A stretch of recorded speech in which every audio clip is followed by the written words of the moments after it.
Hello everyone, welcome to the deep dive. Yes, I'm joined by Josh Williams for this one show this week, and it is going to be a centre-back focused show. Josh, we both were thinking about doing a Marc Guehi show this week.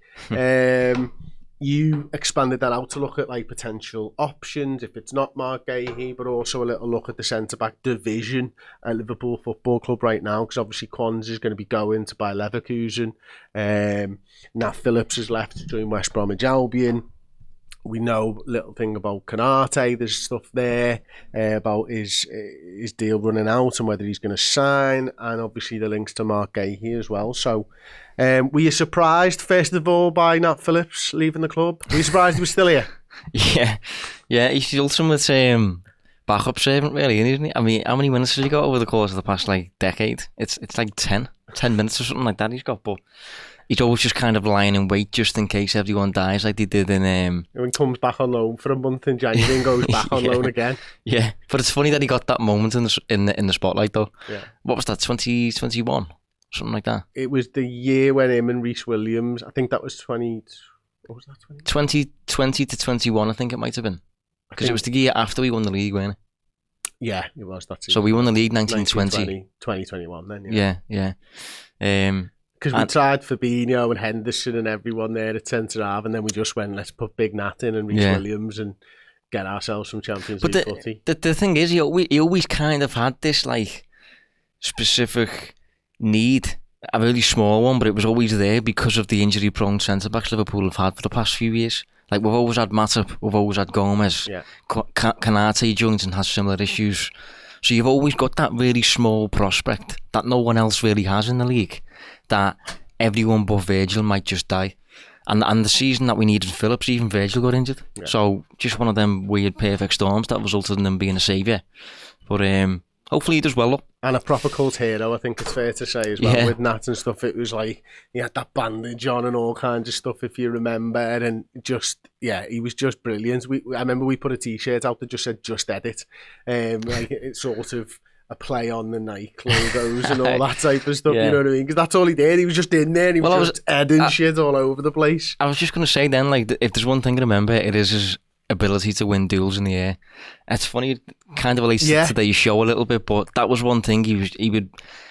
Do you remember the moment with John Terry where did he like try to head the ball on the floor or something, or Phil Jones it might have been. Someone put the head in front of like someone's foot on the floor to head it away, literally like sacrificing their own life in the process. That's how me and Theo met.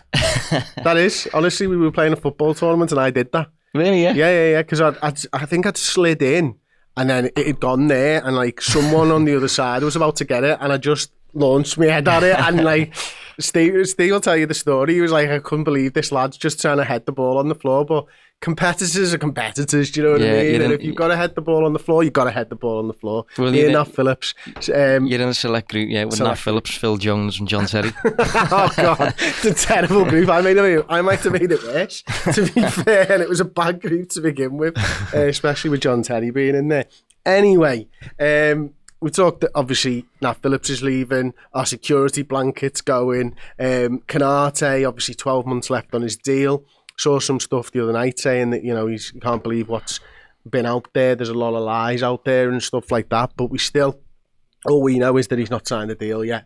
And he has been offered one, I believe. Not sure where it's gone since then. But what that means, Josh, is he's got an uncertain future. And if there's only Ibu Konate and Virgil van Dijk and Joe Gomez in the centre-back room, there is a need for another centre-back, I suppose. Yeah. I mean, Joe Gomez is injured a fair bit as well. I think he's just played, let's have a look, I've got the numbers here. So he's just played 9 Premier League matches under Ancelotti, only 6 of them he started. Obviously he picks up an injury, that's predominantly why, but that's the thing with Joe Gomez, he can have seasons like that. And he is 28 now as well. Van Dijk is an ever-presence, but even he only has 2 years on his contract, and by that point he'll be like, 36 or something like that. So it definitely is a department that, like, if you think of how Edwards and FSG and that tend to operate, it's about contingency plans, isn't it? Like, we get Mamadashvili in, well ahead of Alisson's departure. Frimpong was absolutely lined up, before Trent had even announced anything. Kerkez comes in just as Robbo starts to decline. Diaz comes in as Mane still at the club. So if you're thinking of that sort of thing, the centre-back department absolutely needs some investment now. And there needs to be an element of future planning there. Absolutely, yeah. I think that future planning would have been talked about for the midfield as well. But I think because of the money that Saudi Arabia got, the Fabinho thing was sped along, Jordan Henderson was sped along. And so it ended up sort of being them out and then these guys in. But I felt like Liverpool were sort of working towards that sort of future planning in there. But their plans were sort of waylaid. So it comes on to Marc Guehi then. I must admit, straight off the bat, I'll say I think he's a really good defender. I think he's good on the ball. Really like him as a player. There are major concerns that a lot of people have around the aerial duels and all that type of stuff, which we'll address as the show goes on. I think it is also worth mentioning Quansah before we do start talking about Marc Guehi, because obviously Leverkusen, 30 million. Probably around about 34 with the add-ons, but the buyback clause of 60 million euros, which will be about 51 million quid, is probably an important part for some. For the entire duration of his contract as well, which is some deal, I think. I think it starts in 2027. Yeah, well, it goes to the end. I think it's a 5-year deal. So in theory, we could still get him in like 2029 for that price. But yeah, I'm in favour of that one. I think Quansah had a... I don't know if it's harsh, but I think he had a bad season. I would label it as bad. Some people have said he was unlucky, didn't get enough minutes. I understand that. But I think just generally speaking, looking at the whole picture, how he'll have wanted the season to go, what an ordinary, steady season looks like. I think Quansah had a largely bad one. He starts the campaign as a starter, comes off after 45 minutes. In his next few appearances, it's only in the Carabao Cup, and he scores a fair few own goals in there. Seems to have developed a bit of a reputation for being the type who might shoot himself in the foot, despite having a good 85 minutes. And despite being tall, doesn't use his frame that well, I don't think. I think he can apply his frame better when he's defending in certain situations and things like that. Not the quickest. So I see a lot of potential in him, homegrown and all that. But if we look at how Liverpool have been, how Arne Slot has been in particular, it's like he just wants ready-made players, and anyone who's got any degree of learning to go through, any kinks to iron out, he's just not even giving them minutes. So I think it's a great sale. I think you bank that now as like pure profit. But it's kind of like a makeshift loan in a weird sort of way, because if he ever gets good enough to be a Liverpool player, he just comes back. So I think it's a great deal, and I think it probably now means Gomez is staying, I would say. But you can now reinvest that Quansah money into a player who is a bit more ready-made, will make fewer mistakes. If he comes in, you're not kind of like, hoping that he gets through the 90 minutes unscathed. So I'm happy with it. I don't know about you. Like, yeah, no, I do. I before, like, let's say 2-3 weeks ago, I was like, why would you sell Quansah? It just makes no sense to me. You're making a rod for your own back here. You've already got question marks over the centre backs with the Canate thing and Joe Gomez's injuries. There's a lad who can stay fit, who still needs to learn, is clearly a good player. There is a player in there. It didn't make sense to me. But when the Marc Guehi links arrived, and it's not far off the same fee. Exactly, yeah. I was like, well, we're just getting a better player who is also homegrown for a little bit more money, and that makes perfect sense to me. Yeah, and the difference as well, by the way, between the two is like 2 years, and it doesn't feel like that. To me, at least, it feels like Guehi has been a starter in the Premier League forever, and he's still only 24. I think he's going to turn 25 very soon, but still really young considering his experience. Yeah, he's played the last 4 seasons in the Premier League, hasn't he? I think there are sort of levels, we say it all the time, and I think Guehi is just, well, put it this way, Quansah's playing in the under-21s and Guehi's playing in the England senior side. Yeah. There's a difference just in that alone. Yeah. I would have far more patience with Quansah if he was 19, 20, but he's 22. He's not as young as people suggest. He's a full year older than Kerkez, for example, who's had 2 seasons now in the Premier League. his second of which was really good for Bournemouth, and it's got him a move to Liverpool. That's the level. The level at Liverpool is so high, and I always kind of say, like, we can't let. There's this desire in the fan base to promote the kids, and that's absolutely right. That's understandable and all that. Look at the kids we've had in the past, but that desire to promote them and use them can't outweigh the need that how good you have to be to play for Liverpool. So you can't like compromise on how good you have to be because he's come through the ranks. You ultimately have to be good enough first. That's the priority. And if a player isn't, sadly, it sometimes just results in us getting a fee for them. Yeah, and that's it. I think, when you think of it, 30 plus add-ons make it 34.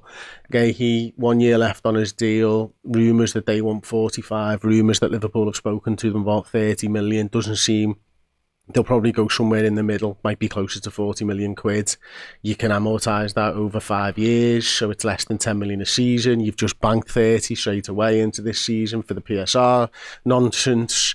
It's a good deal if Liverpool were to get that done, and he's a fully fledged England international, and he's a captain, and he's a leader, and he's really good on the ball as well. I just think he's a better player, and it feels like a bit of a wheeler dealer type move. What I will say is, obviously, Palace are historically difficult to deal with. Steve Parish drives a hard bargain. He wanted 65 last season, didn't he, from Newcastle when there was 2 years left on his deal. This year it's slightly different. I think they will be pushing a little bit higher than maybe market value with 1 year left on a deal, because there's a 20% sell-on clause for Chelsea that goes into that, which I don't think it's too highly sort of spoken about. That always pushes things up a little bit, doesn't it? Yeah, I wasn't aware of that, to be fair. But yeah, it's kind of like a weird swap in a way, if you want to look at it like that. Like Quansah out and Guehi in. And there's pros and cons to him as a player, and I think the Newcastle bid last year, I think, was insane. I think they ended up going to about 70, but because it was really late in the window, Palace just said no. But if Liverpool were doing that, I would be very much against the deal. I think one of the reasons I'm in favour of it now is because of that 40 million range. That's a good price. That's a great value. That's a good price for that player. So what is it you like and dislike about Marc Guehi as a player then? Well, I think one of the things I found interesting looking at Liverpool have been linked now with two centre-halves in the market this window. One of them was Dean Huijsen and one of them now is Marc Guehi. So Huijsen, if you can go to the board, Huijsen for Bournemouth this season played there, and he's known for being really two-footed, so he can play both. So let's say Virgil needs a break in the Carabao Cup, Huijsen could play there. But let's say Virgil's fit and he's playing in the Premier League and Kanate's injured, Huijsen could play there, and he could do either perfectly fine. So you're getting in one centre-half, but he covers both. I think the interesting thing with Guehi for me is Guehi plays there, which is where Van Dijk plays. But he's right-footed, so he could in theory play there. So similar to Huijsen, Guehi kind of covers both spots. If you ask him to play there as a right footer, he's fine because he's played there for the past few seasons. But he can play there as well because he's right footed and the right side's normal for a right footer. So, question. Go on. Why couldn't Virgil play there? Play there? Yeah. Well, just why would you? Good point, well presented. But he could, couldn't he? Oh, yeah, I mean, if by that theory he's right footed, he can play there. Yeah. No, I think we did the show once when I was talking about like playing with the system a little bit and fixing the whole Trent, because Trent was getting attacked every week. Yeah. I really like that. I've always thought if you played Virgil there, would those fires still emerge? Would Virgil get injured more because he's covering so much ground? But yeah, let's not do it this season either, because I think our right back might be shooting up here as well. Yeah. Either one of them, by the way. But yeah, I think generally speaking, a lot of centre halves favour one side, and it's usually the side of their preferred foot. Of course, yeah. Guehi is in the mould of Van Dijk, where he plays on the left, but is right-footed, so could probably play over there. So he covers both spots anyway. That's the theme between the two centre-backs we've been linked with this summer. Is that something Liverpool specifically wants? I wouldn't be surprised. But as a player, I think Guehi he's always available for a start. Yeah. I'll just get up his numbers now, but I'm pretty sure he's just had 34 starts in the Premier League. I'll double check that now. Yeah, 34 starts in the Premier League in the season just gone. Season before he did have a knock, I think. So he only started 23, but the season before that, 37. Season before that, 36. So always available. And again, if you think of that theme of Gomez, Matip, Konate, you want to move away from that. And if you know the availability that Guehi has showcased so far suggests that he will fix that dilemma for you. He is good on the ball. Yeah. One of the things I like about him is and I think this is interesting in relation to Quansah, he never really makes mistakes, you know. Like he's really steady, really reliable, dependent. You know, you don't need to stress over him. He won't do anything particularly elaborate. Like you won't see him do like a Matip. Well, I suppose sometimes you might actually, but the Matip carries are not as much part of his game. The Virgil van Dijk diagonal ball is not as much part of his game. He reminds me a little bit of Joe Gomez, to be honest, but less injured, 4 years younger, and a bit slower. But generally speaking, I think Guehi, for example, uses his size, his frame, when he's defending better than Quansah does, even though Quansah's about 3 or 4 inches taller than him. I think he's decent. He's decent 1v1, proven in the Premier League now. I always go back to that Julian Ward line that for a player to play for Liverpool, to have a career at Liverpool, you need to have already had a career somewhere else. I always love that line. Sometimes you get in a player at Liverpool's level and it's like his first club, or it's like, you know, you poach him so early that it's his second club, but he's barely got started. Guehi has been around for a while now. You know exactly what you're getting with him. I also like that when we played the Euros and he played for England, you know, he's surrounded by Rice, Saka, Foden, you know, all of these top players, Stones, and he didn't look out of place. No, he didn't. He looked like a seamless fit, and that's a good sign. He actually looked a little bit more progressive for me for England than he did for Palace, whether that's style of play or whatever. Obviously, Palace have been a footballing side at times. They flip-flop, but I've always thought maybe it was the 3 centre-backs thing. He had a little bit more space and time, don't know. But he's got that flexibility to be able to play in that formation as well, because he did that under Southgate, didn't he? Yeah. I don't know if I just said as well, though, but I know you mentioned it then, but he is a captain. Yeah. And I do like the idea of Liverpool. Liverpool have developed a bit of a reputation for buying captains, to be honest. If you look at the team, you know, Van Dijk, captain. Robertson, captain. Trent was the vice-captain for a period. Who else have we got? We've got Mo. We've got Cody Gakpo was captain at PSV. Szoboszlai's Hungary's captain. Szoboszlai, yeah. And Mo, Egypt. Yeah, I'm probably missing a few. I think Mane might have been. Yeah, Wijnaldum was a captain as well. Yeah, at times. So you know, we had tons of them, and you're right. We rate leadership because we rate how to build a squad, don't we? And leadership's something that you need, and accountability. And captains generally take accountability and make others take accountability for their actions and stuff. So that's good. I think one more thing as well is he is homegrown. Yeah, and I don't overly like touching on this too much, but purely because of the sales that we're making, that's become a little bit more valuable for us probably this summer. You know, Elliott seems to be on the move, I would guess. Quansah's going. Keller has just gone. Elliott, by the way, for a big fee. Yeah, after the Euros. Yeah, he scored a nice goal the other night. But you know, suddenly you start getting to a point where you start thinking, right, we need to sign some homegrown players here, and Guehi is one of them. Always available, as I said. So the other option, of course, is you lose a couple of the non-homegrown players, which I think will happen naturally over the course of this summer as well. I think we're 2 over at the moment, aren't we, in terms of our non-homegrown players? But you know, let's say as an example, Kostas Tsimikas moves on, and let's say Darwin Núñez moves on, you're all right again.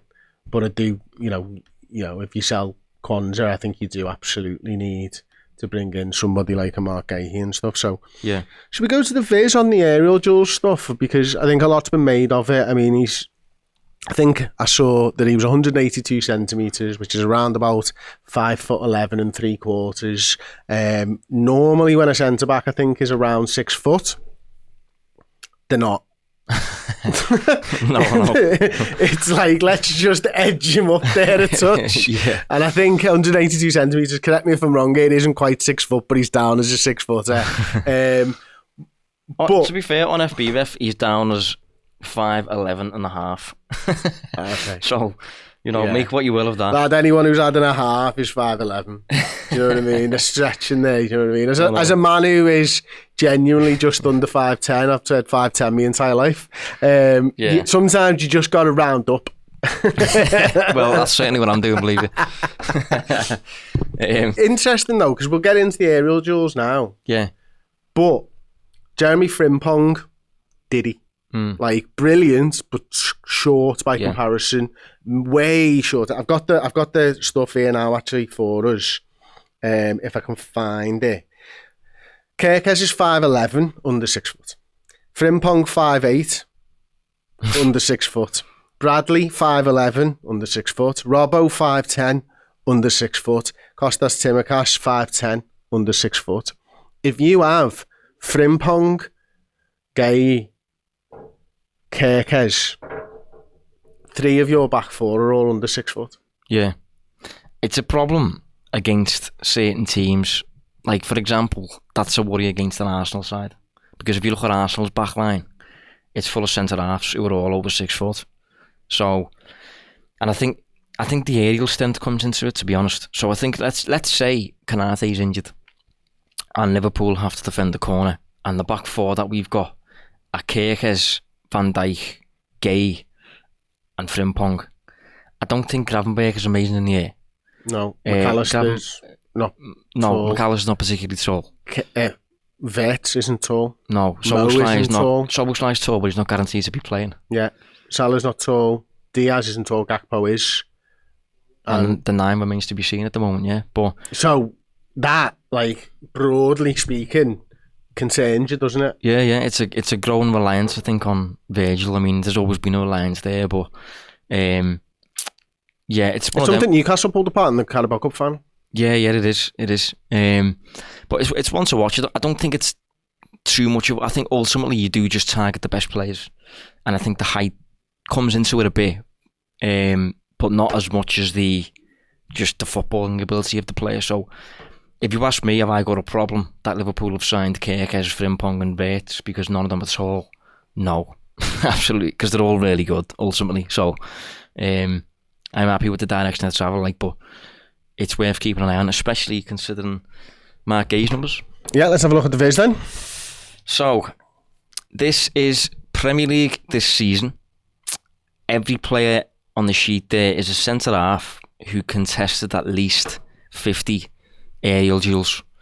And on the bottom axis, we have aerial duels per 90. So, for some reason, the player who contested the most aerial duels per 90 on average was Ben Davies. And on the opposite axis, we have win rate as a percentage. So the best header of the ball in the Premier League last season for aerial wins was James Tarkowski, followed by Virgil van Dijk, I think. Nikola Milenkovic is also up there, very tall. I think he's about 6'6", actually, for Nottingham Forest. Konaté's right there. Harry Maguire, also very good in the air. No surprises there, really, is he? No, the Ben Davies one did surprise me in terms of the numbers, but I've got a theory on that I've just formulated in the last 1.5 seconds, and that is the ridiculously high line that Tottenham have, and people just kicking the ball over the top, and Ben just trying desperately to cut it out before it goes through to a centre forward to score against them. Which I think is a sound theory, to be quite honest with you. Yeah, Sepp van den Berg, by the way, is insisting there. We spoke about him a year ago, actually. Contesting a fair few, and despite being tall, is just not winning very many of them, really. I mean, he's winning about the same amount there as Ezri Konsa. He's winning more than Marc Guehi. He's winning, marginally more. Well, I should probably say that the lad in yellow, that's Marc Guehi. So he doesn't contest. Fabian Schär, by the way. Yeah. That's awful, that. Yeah. And he's a good player. Not at head in the football. No, not at all. Not in a duel. No, he loses more than he wins in the air, which is mad for a centre-back. Considerably. So does Akanji as well. But yeah, Marc Guehi there, obviously doesn't contest too many, but that's just look at the draw. I mean, you contest whatever's in front of you, really. But you'll contest more if you're alongside Virgil van Dijk. Yeah. Because no one goes there, do they? That's true. But in terms of his win rate, I think... It's 54. Is it 54? Yeah, it's about 54 then. So that's not... It's not ideal. And it suggests that if he goes up for an aerial battle with a striker, it's kind of a coin flip as to whether he'll win it or not. It's a 50-50 chance, basically, isn't it? That's not ideal. And I think one of the reasons it's worth flagging is because it conflicts with the centre-backs Liverpool have had while Liverpool have been good. Van Dijk, Kanate, Matip was up there for this. Even Nat Phillips, we can go there. Joe Gomez, little bit of a different one, but Joe Gomez was at the club before Klopp, so he was just already always there. But as Liverpool have improved over the years, it's coincided with signing aerially dominant centre-backs. And if we're talking about, like, we ultimately need to talk about trade-offs, really. When it comes to scouting a centre-half, for the most part, you'll have to compromise on one area. There'll be something that he doesn't do. Maybe he's not that good on the ball. Maybe he's not fast. In Guehi's case, maybe he's not good in the air. So that would be the area of compromise. And it just looks like it seems to be a case of, like, if you factor in everything he's good at, Liverpool are still willing to do it. But to find someone like Van Dijk who is just good at everything, it's virtually impossible. It's just not out there. Every centre back for the most part has some kind of downfall. Guehi does, that's normal. It's the kind of thing that you do wonder about in the Premier League. But I wrote a piece earlier this week. I do wonder if, like, it feels to me that the Premier League is less aerial. I'm so glad you said that than it was. Yeah, than it was certainly when Liverpool were getting in Van Dijk and Klopp started his reign and things like that. It feels like now the ball is on the floor a lot more.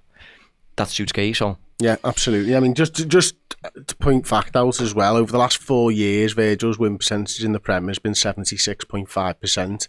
Marc Guehi's over that time has been 54.3%. Yeah. So it's a 22.2% difference in win percentage in Van Dijk's favour. It's significant. And Kanate's up about 60-70% as well, isn't he? Kanate's average across his last 7 seasons, so this is including 3 seasons at Leipzig, is 71.5. So, and I think it's big. I'll just double check Matip now. Mate, I'll tell you this, Lisandro Martinez has got a better win percentage in the air than Marc Guehi. Yeah, it's not by great. like 1.5%. It's not great. So Matip over the course of his final 7 seasons for Liverpool, so only missing out his first season, 70.3 win rate. It's a 15% difference basically to the people who aren't the best out of our centre back pairing. It is significant and it shouldn't be. They're always in the 70s basically. Yeah. And Guehi is obviously miles away from it. So, but there's opportunity, there's homegrown, it's the price point and everything else that he brings to the side. I still think it's an understandable. I still think it would be a good signing personally because of the experience and everything that we've spoken about. And I think sometimes it's easy to focus in on that. Now, one of the things that I sort of took a little look at, Josh, is who wins the most as a team. Because team sport, of course. Yeah. Now, I don't know whether you're going to be able to see this too much, so I'm going to try and make it a little bit bigger. As a team, we win 52.5% of our aerial duels.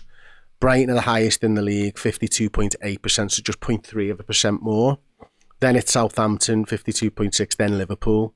Interestingly, Arsenal only win 50%.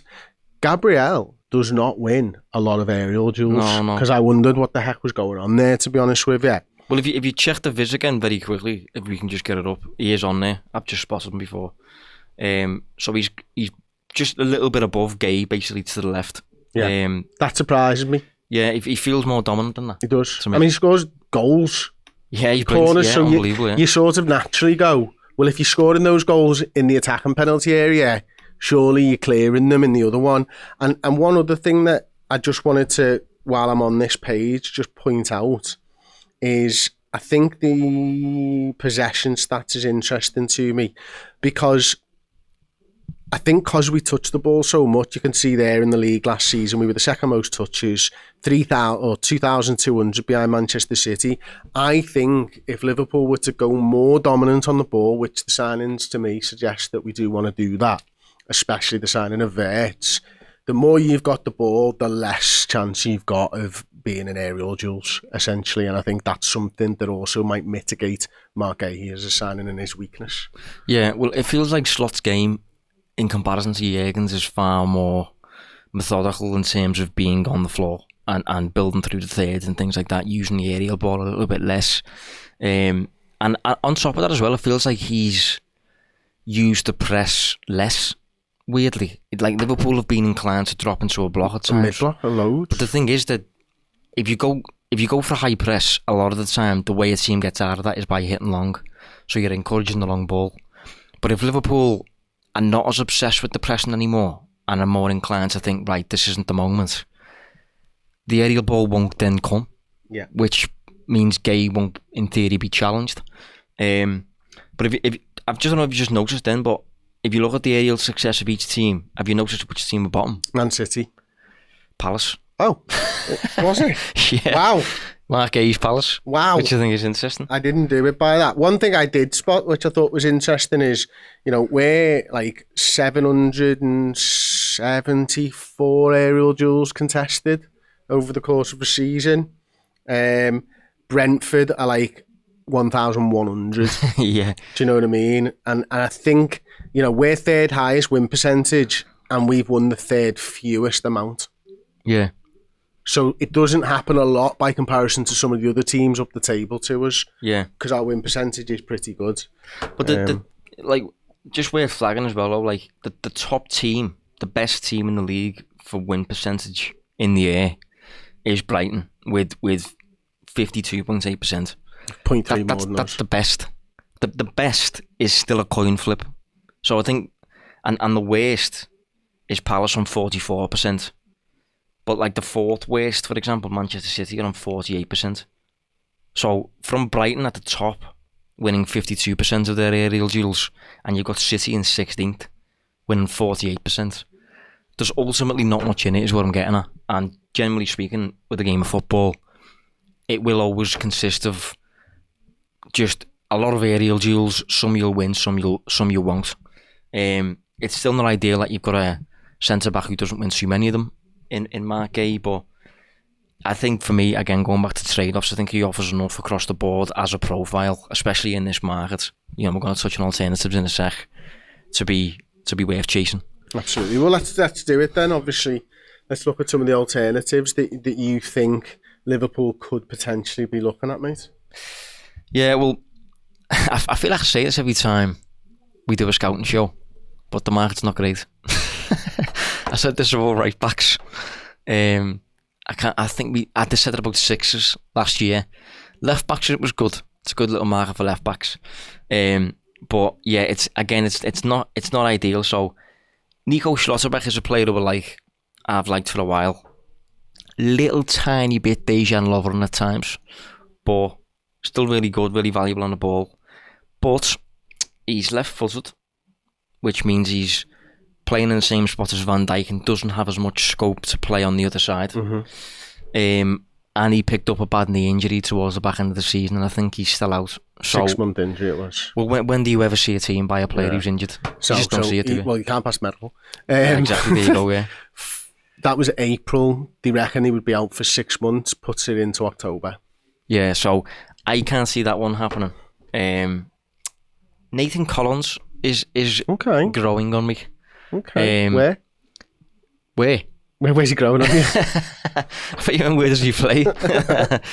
So he plays for Brentford, for those who are wondering, and he just played all 38 Premier League games. And they're getting their team pulled apart, so yeah, why not? Exactly. He's 6'4" as well. Maybe he's adding a bit to it, but he doesn't. But by the sounds of it, he doesn't need to. So he's just physically really dominant. Obviously, I think he's homegrown. I'm not sure exactly where he emerged from.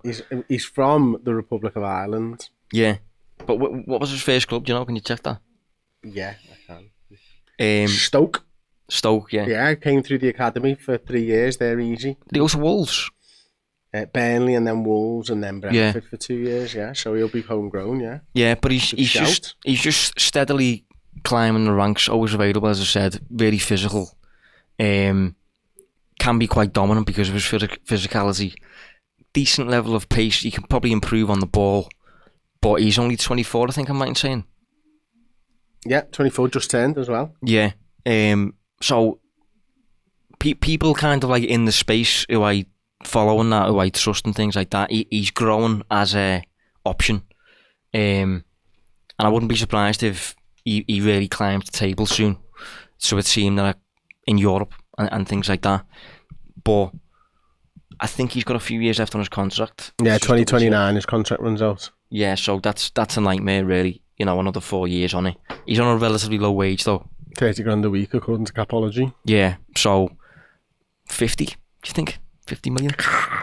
Yeah, it's steep, innit? Again, coming back to it, I like the guy he's signing for 35, 40 million quid. It's just, it ticks everything apart from one thing, which I just think, I just think it's a really smart move. Yeah, that's what I mean. The price absolutely comes into it.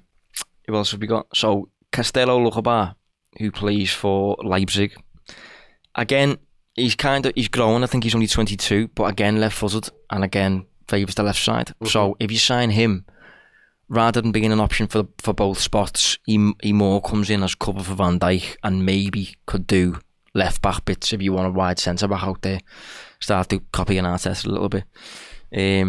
But because of the Van Dijk new contract, I can't see that. Certainly not yet. Maybe in a few seasons or something, but not now.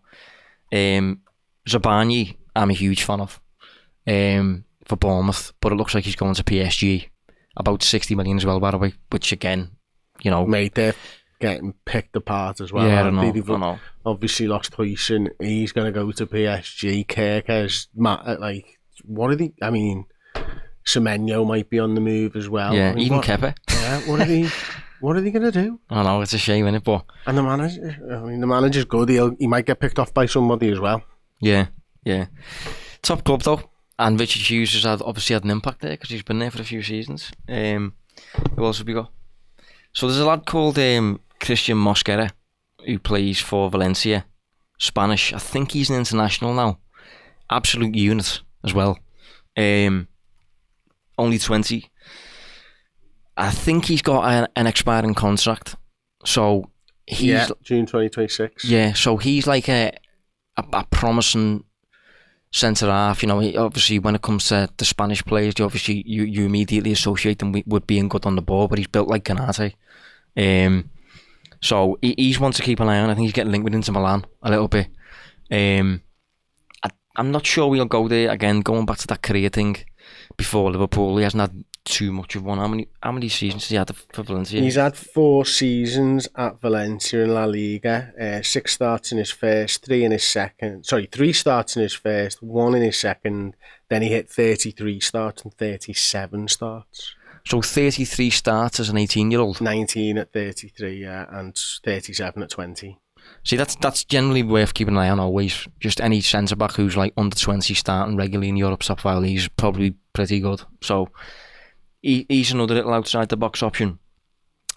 I don't even know why I'm saying this, because I don't think Liverpool will go there, but Taylor Harwood-Bellis has just gone down with Southampton. Captain of England, like through the ranks, I think. Good on the ball, not the most physical, just a generally pretty good English centre-back. Obviously he was at the ranks in the ranks at Manchester City before he gets sold to Southampton. I think someone will keep him in the Premier League, someone will poach him, I think, but for me I don't think he's Liverpool level. I don't think he offers enough perks to be Liverpool level. I think there's too many trade-offs in his case. And one more I'll throw in there is Jean-Paul Van Heg, who I do. It's just a great name, isn't it? It is a great name, yeah. I do really like him though. I've liked him for a while now. He's arguably the most progressive centre back in the whole league. His ability to pass the ball through the lines is brilliant. He's also becoming, for me, more and more aggressive every time I see him. Starting these little fights and things like that. Gets really tight to his man. I think decent in the air. Probably a little bit better than Guehi, but not much better. Yeah, just check. Oh yeah, so if we can we get the viz up again? He is on that. Next to Zabani, just above Christian Romero, bang in the middle of the viz, basically. You know, there's a bit of a gap there between him and Guehi, to be fair. But 62.1% win percentage last season in the Premier League. Yeah, it's not bad.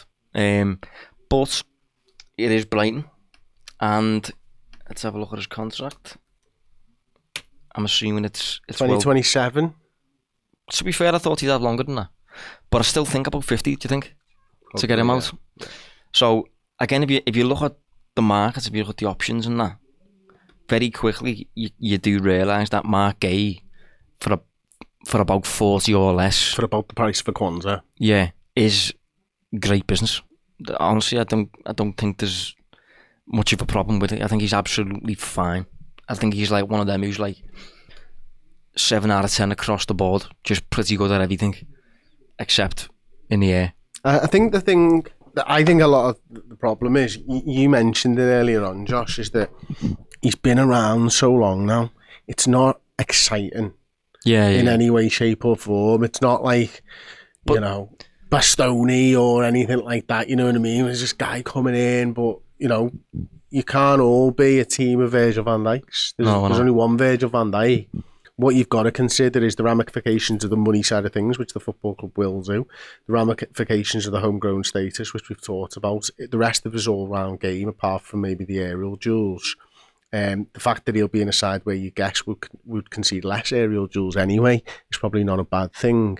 And also the fact that, and we've not touched on this today, he's about to enter the prime of his career. And he's so experienced. That's a key point, yeah. He can get better, and I'm damn sure there'll be a 10% increase in his numbers across the board because of Virgil van Dijk. Because every centre-half who's played alongside Virgil van Dijk has looked a better player for playing alongside Virgil van Dijk. Yeah. I mean, he's literally the captain of the FA Cup winners who were growing as a team.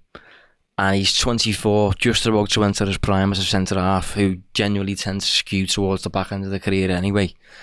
And at that point, you're picking him off, bringing him to Liverpool as not even a starter, really, unless Kanate leaves. It's just a really sensible alpha kind of move, I think. Like a you know, poaching a player like that who is arguably one of Palace's best player, like up there with the best players in the squad.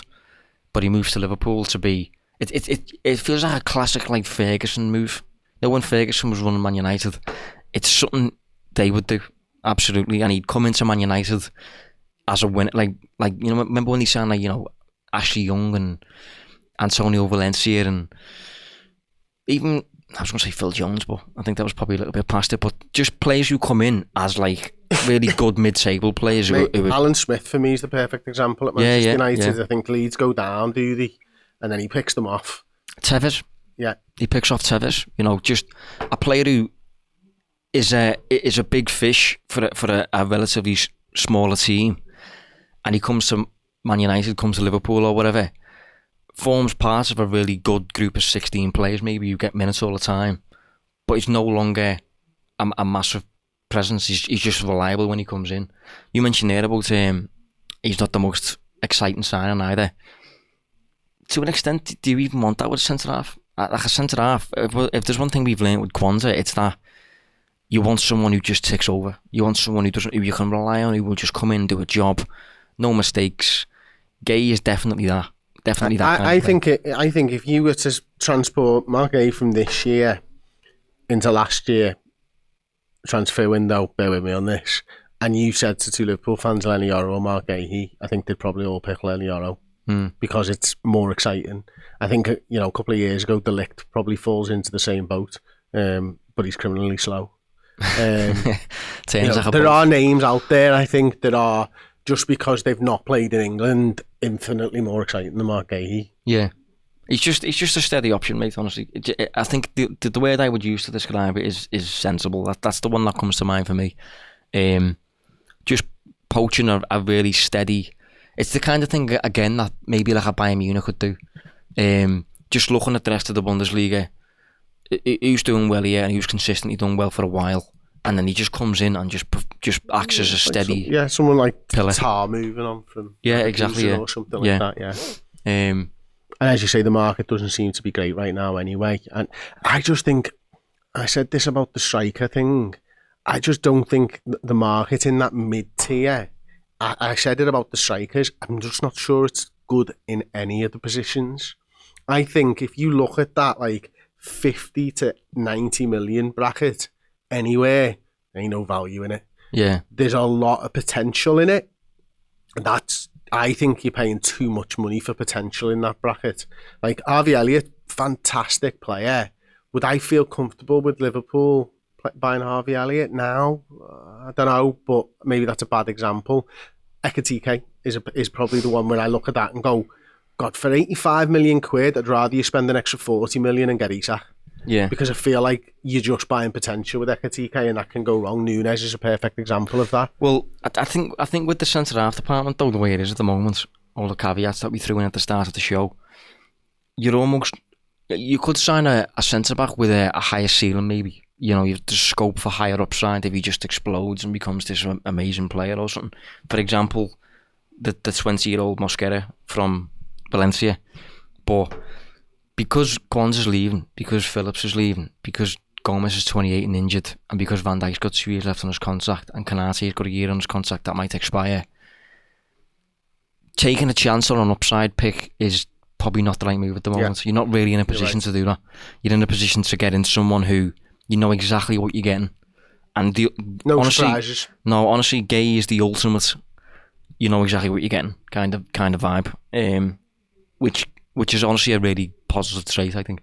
Okay, there you go. I thought that was a fantastic show, Josh. Thank you very much. We'll be back next week, of course. Yeah, well, that was just really fascinating. We covered so much about it, and we've been largely looking at like transfers and stuff like that over the last few weeks. It was good to sort of dive into the centre backs thing, and good to do it with you, of course, mate. So thank you very much. Thank you very much for watching, for listening, and we'll see you next time on the Deep Dive.